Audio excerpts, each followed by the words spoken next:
ॲक्मा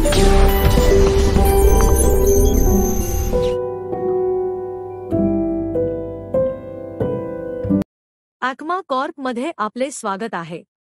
शेवटच्या व्हिडिओमध्ये तुम्ही पाहिले की ॲपला प्ले स्टोअर वरून कसे डाउनलोड करून इन्स्टॉल करतो, तसेच लॉगिन केल्यानंतर डेली बेसवर पंच इन आणि पंच आउट कसे करतो। तर आपला जो ॲप आहे त्याला ओपन केल्यानंतर डॅशबोर्डवर तुम्हाला काय दिसते आणि ते कसे काम करते। तर पहा, हा डॅशबोर्ड आहे।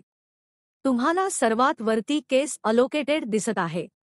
याचा अर्थ असा की तुम्हाला एकूण किती केस अलोकेट झाले आहेत त्यांचा काउंट येत आहे। त्यानंतर एकूण पॉस, जेवढे केस अलोकेट करण्यात आले आहेत त्यांचे एकूण पॉस किती आहे। तर आता तुम्हाला येथे 50 केस अलोकेटेड आहेत, त्यांची एकूण पॉस 21,76,491 रुपये आहे।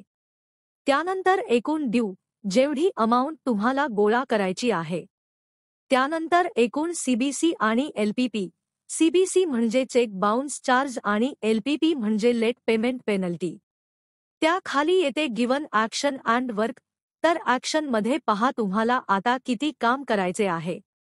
जेवढे काम करायचे आहे त्यातील पहिले काम आहे जेवढी तुमची विजिट पेंडिंग आहेत, म्हणजेच तुम्हाला 50 केस अलोकेट झाले, परंतु त्यापैकी 49 केस असे आहेत ज्या कस्टमरकडे तुम्ही गेला नाही, तर ती विजिट तिथे जाऊन पूर्ण करावी लागेल। दुसरा ऑप्शन आहे कॉल्स पेंडिंग। तुमच्या कॉलर्सने किती केसवर कॉल केला नाही, फर्स्ट टाइम जे वन टच कॉलिंग होते ते केले नाही, तर त्यांना बोलू शकता की तुमचे कॉल पूर्ण करा, तर तो डेटा तुम्ही येथून पाहू शकता। तिसरा ऑप्शन आहे एनसीटी। एनसीटी म्हणजे नॉट कॉन्टॅक्टेबल, ज्यांना कॉलर्सने कॉल करून कनेक्ट करण्याचा प्रयत्न केला पण ते त्यांच्याशी कनेक्ट झाले नाही, तर त्या केसवर जाऊन विजिट करावी लागेल। करंट एनसीटी, जे एनसीटीचे केस आहेत। तुमच्या 3 केसचा डेटा इथे दिसतो, तर येथून क्लिक करून कोणतेही एक लोन पेज ओपन करून त्यावर तुमचा फीडबॅक अपडेट करू शकता। चौथा ऑप्शन आहे टुडेस विजिट। आज तुम्ही जेवढे विजिट केले, जेवढ्या लोन केसवर तुम्ही गेले कस्टमरकडे, त्यांचा जो तुम्ही फीडबॅक अपडेट केला त्याचा काउंट येथे येईल की इतक्या लोन नंबरवर तुम्ही गेलात, तुम्ही एवढे विजिट केले। त्या खाली आहे टुडेस पीडीपीडीटी। पीडीपीडीटीचे फुल फॉर्म आहे प्रॉमिस टू पे डेट। तर कस्टमर जो तुम्हाला पीटीपी देतो त्यांचा काउंट येथे येतो, तर येथून क्लिक करून आपण तो डेटा काढू शकतो। तुमचा कॉलर किंवा सुपरवायझर कस्टमरला कॉल करून पेमेंट कलेक्ट करण्यासाठी जी तारीख घेतात, जे ठिकाण घेतात, जी वेळ घेतात, की कस्टमर कधी पैसे देणार आहे, कुठून देणार आहे, कोणत्या वेळी देणार आहे, ती सर्व डिटेल येथे अपडेट होतात आणि आपण ते क्लिक करून पाहू शकता। त्यामुळे तुम्हाला कॉलरला काहीही विचारण्याची गरज नाही। सर्व डेटा तुम्हाला तुमच्या ॲपमध्ये दिसतो आणि तो रिअल टाइममध्ये काम करतो।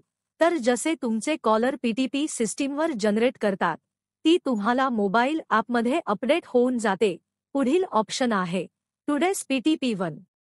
एक पीटीपी ब्रेक झाल्यानंतर कस्टमर दुसरा, तिसरा किंवा चौथा पीटीपी ब्रेक झाल्यानंतर कस्टमर जेवढा डेटा देतो तो पीटीपी1 मध्ये येतो।